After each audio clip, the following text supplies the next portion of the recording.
You're listening to Saturday Morning Media. And now, back to our show. I have a lot of really cool friends who do a lot of really cool things. I wanted to make it a goal to sit down with these friends and spend about 15 minutes or so getting to know them better and find out about their past, present, and their future. The result is this show. My name is Grant Baciocco, and this is 15 Minutes With. Chris Waffle is a nerd musician and a very good friend, and he is today's guest on 15 Minutes With. Chris, welcome to the show. Thank you for having me, old friend. How are you? I am doing well, and I'm so excited to get to talk to you because I've known you for a long time, long time. It has been a long time, almost 20 years probably next year. I know. Oh, we are getting old. But Before talking about that, let's start at the beginning. Where did you grow up? I grew up and, well, I kind of split my time. I grew up in my formative years in the Bay Area in San Jose, California. And then in high school, I moved down to Southern California in the OC, as it were.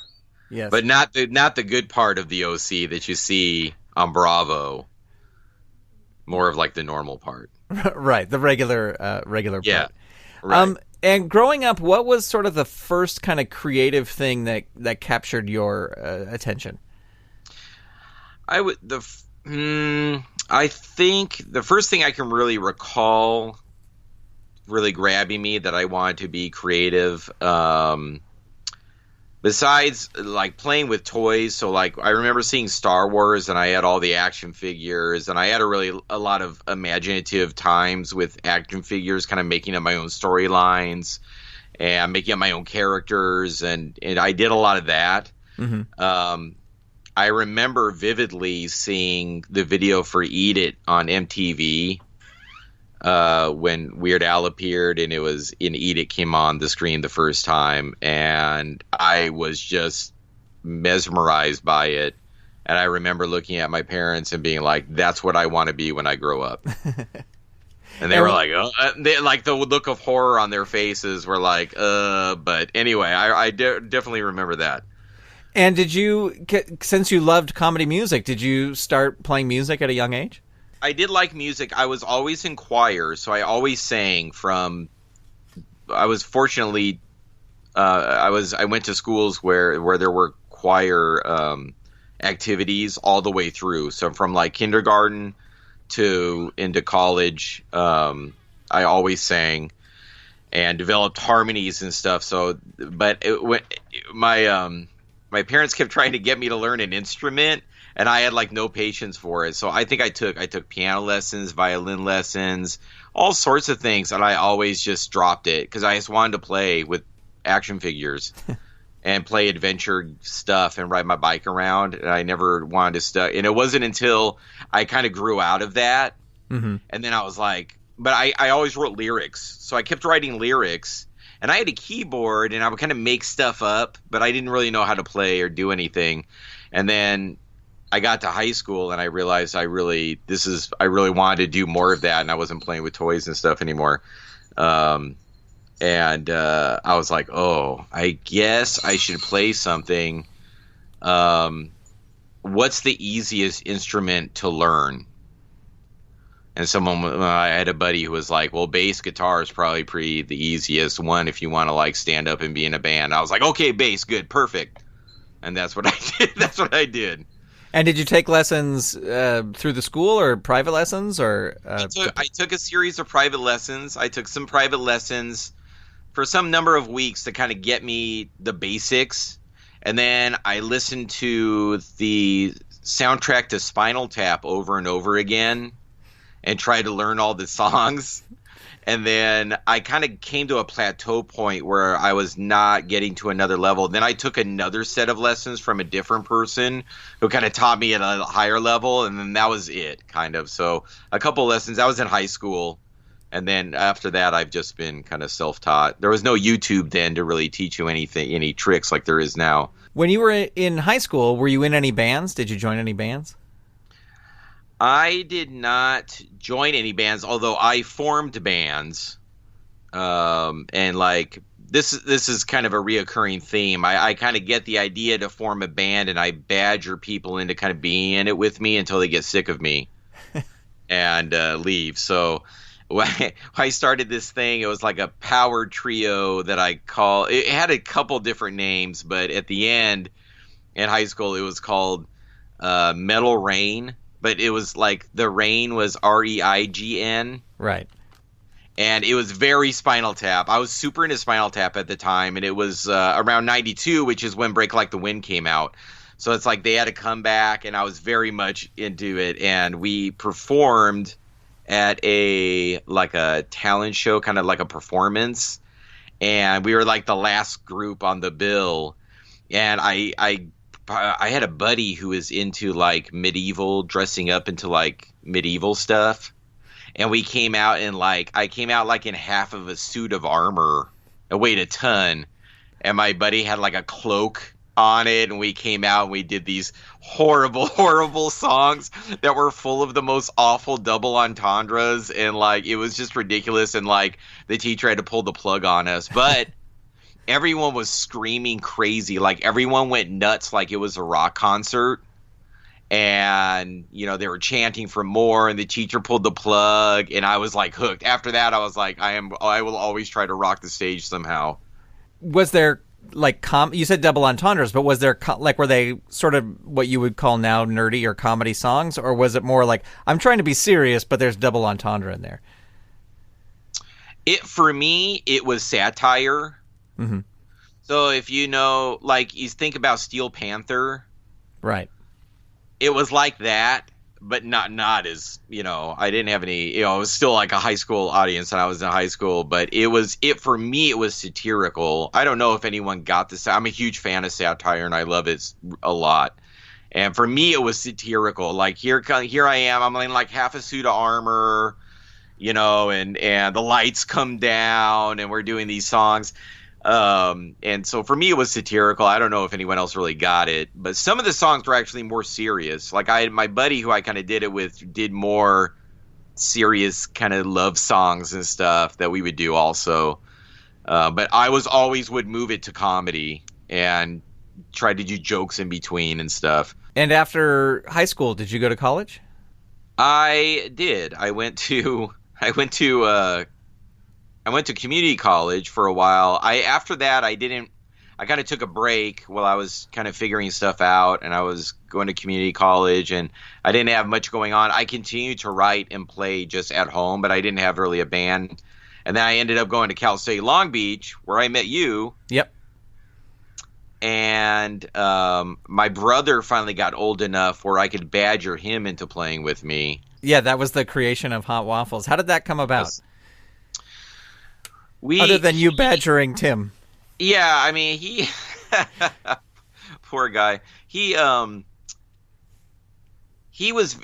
into music as well. I have a very creative family on my mom's side, and everyone is most of them are artists and illustrators, kind of like that kind of art. Mm-hmm. Visual artists. I'm probably the only one who's very much on the musical side. Our cousin is a Tony Award nominated choreographer on Broadway. Everybody's doing artwork, and there's a lot of that. My brother actually just graduated yesterday from animation school, so there's a lot of that. But long story short, he was like, "Oh, I'm going to play the drums. I want to learn how to play the drums." So I was like, look, I'll hook you up with the drum set if we form something and get it going. He was like, all right. He was still in high school. And so I kind of I go, hey, I got an idea.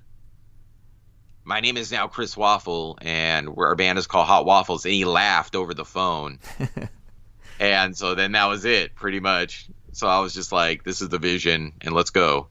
Well, one of the things I always loved about Hot Waffles is it is a duo you don't really ever see. It's a banjo and bass guitar, but Like that was it. Like you guys, you didn't, it wasn't like, oh, we know this is weird. It's just like, no, this is what it is, and here's our songs. And that what was always what was so amazing about it. Yeah, I feel like sometimes when people saw the banjo, they were going to get like a real like bluegrass, which I know you love and I love as well, like some real bluegrass picking kind of stuff going on. Right. But my brother never really learned to do that. He just kind of bar chorded. Right. And so sometimes I feel like the audience was like, wow, where's this going to go? And then they just heard our songs and they were like, oh, okay. Well, I loved your songs. I am still a huge Hot Waffles fan. Backing up just a little bit, just because I know that this is important in Yes. the history of comedy music. When did you first hear Dr. Demento? Oh, I remember. I think I rented on VHS The Complete Al one summer in probably junior high. So I think I listened to him, and then I saw him in the video, and so I probably listened to him in 1987 on KDON. Mm-hmm. Yeah, probably like sixth, seventh grade. And then what was it like to start up Hot Waffles and send stuff in and then actually get played on Dr. Demento? It was pretty awesome. I think, he came and played at Cypress College, which I had been going to before Cal State Long Beach, and he graciously let us, perform before his set. And, that was definitely a highlight. Being able to go to his house and get a little tour of his. I mean, I never thought, and he actually didn't live that far from me. He lived right up the road, and so I went to lunch with him one time, and now he comments on my Facebook statuses sometimes, and I think to myself like, oh man, if my junior high self only could see this now, like, yeah. I think two things. One is that's so cool, and two is, why did you go bald at such an early age? That would be the two things that I would probably be thinking. But well, you've always had a tremendous amount of success on Dr. Demento, and as part of the FUMP, which is the Funny Music Project. But you sort of moved to Oregon from Southern California. And even though there were Hot Waffles appearances, kind of in between there and stuff, you now have a new project, and I'd love for you to talk about that. Okay, great. Well, thank you. Yeah, I mean, Hot Waffles kind of ran its course a little bit. We were doing sporadic performances, like you said. I met an amazing woman, and she was basically like, well, I'm not moving from the Portland area, so you got to come up this way. And I was able to work it out. And came up this way, and we went to a Rose City Comic Con. We went to the local Comic Con up in Portland, and I'm walking around, and I see this little section of booths with some kind of nerdy / comedy like artists there. The Double Clicks, Kirby Crackle, PDX Broadsides, and all people that I've like played with since, and I had never kind of heard with them because they were not in the sphere of comedy, Dr. Demento that I had been familiar with before, but their songs were more earnest, I guess, with some humor still, but talking about just passionately about nerdy stuff that we love. And I was like, is there a scene up here? There's a scene up here.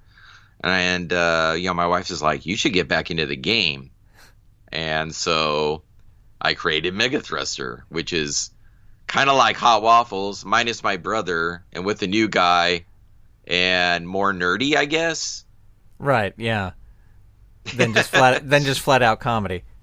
Right. Like, I could probably play a couple of the songs and tell some jokes at a comedy club, but I think the mainstay is shows at conventions, and I think when we started out and when you and I were meeting, pop culture was not geek culture, right?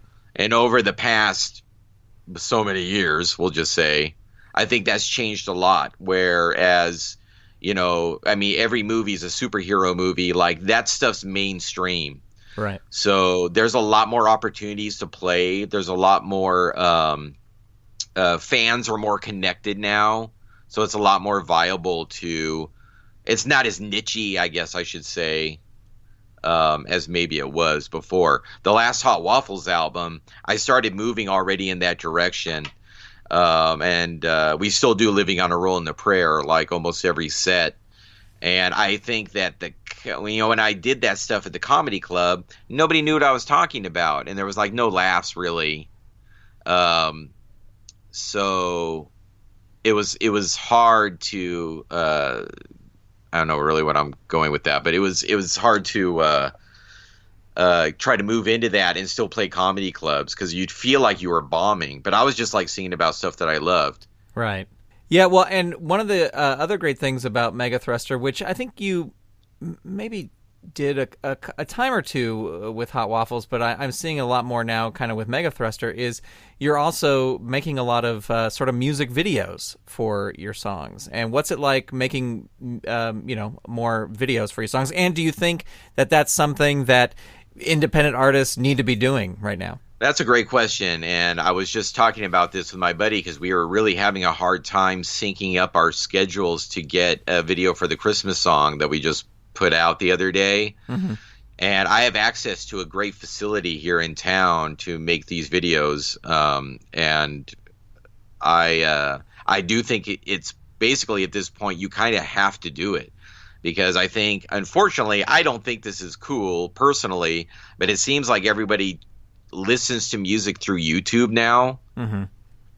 In a lot of ways. So to kind of break through the buzz, you need to have that presence out there.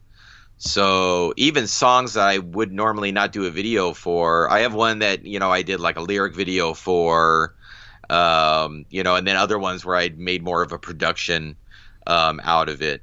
But I think it's really important. It's hard to break through the noise. Yeah. Everyone's doing their stuff. I mean, you're the master of, you got podcasts and you're doing puppeteering over here, and you've got I see all this stuff that it's all awesome, but it's so hard, I'm sure, to break through the noise. So whatever I can do to kind of get it out there and make people actually take a second to look at it, I think you have to do. I mean, we're all really busy with our lives, but I try to do that. Yeah, well, the videos are just great, and they just add a whole new dimension to the music. And we'll put some links in the show notes to some of the stuff where people can check it out because it's really, really good. Thank you. I appreciate it. I know I'm like, when I look back at my old stuff and the stuff that I'm doing now, I feel like I'm creating the best stuff of my life. And I think sometimes it takes some life experience and some wisdom to kind of, I play shows with people a lot younger than me sometimes. And I look back and I go, I remember doing that kind of stuff. And I'm in like another phase of my life, and I'm singing and writing about different stuff. And I'm really excited about it. It's really fulfilling, and I'm really excited about it. Excellent. Well, if people want to find you online, where can they go? They can go to www.megathruster.com. Twitter is @megathrustergo. We have an Instagram. You have to sign up for all this stuff. I got Instagram, Facebook, Megathruster Music on Facebook. So I try to stay active on all that stuff as much as I can. YouTube, just go to Megathruster. I think if you go to Google Megathruster, like all of our stuff comes up. So that's pretty cool. Excellent. Well, as I said, I will put links to all that stuff. And Chris, thank you so much for taking the time to talk to me today. I really appreciate it. Thank you, sir. The interviewer becomes the interviewee. That's right. Chris Waffle is a nerd musician, and his band Megathruster can be found at megathruster.com. For links to other Megathruster social media accounts and Megathruster videos, visit GrantCast.com and click on the entry for this episode. 15 Minutes With on the GrantCast is a production of Saturday Morning Media and is made possible by the Saturday Morning Media Patreon patrons who've gone to patreon.com/Saturday Morning Media and set up a monthly donation for as little as $1 a month.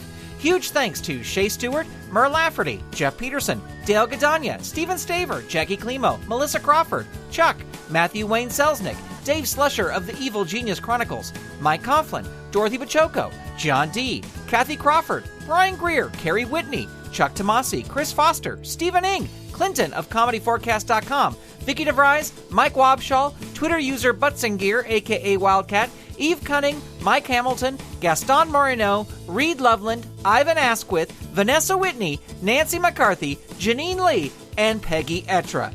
If you'd like to support this show and the other fun content from Saturday Morning Media, become a patron. Head on over to patreon.com/Saturday Morning Media and set up your monthly donation today. You can also tell a friend about the show or leave the show a review on iTunes. And while you're over in iTunes, be sure to click that subscribe button. That way you will get new episodes the moment they are released. If you have any feedback for the show, you can send it to me directly at grant@throwingtoasters.com or get in touch via Twitter, where my username is ToasterBoy. Thank you so much for tuning in. We'll talk to you next time. The GrantCast is copyright 2017 Saturday Morning Media, Grant Baciocco, executive producer, all rights reserved. www.saturdaymorningmedia.com. You've been listening to Saturday Morning Media. Stay tuned. We'll be right back.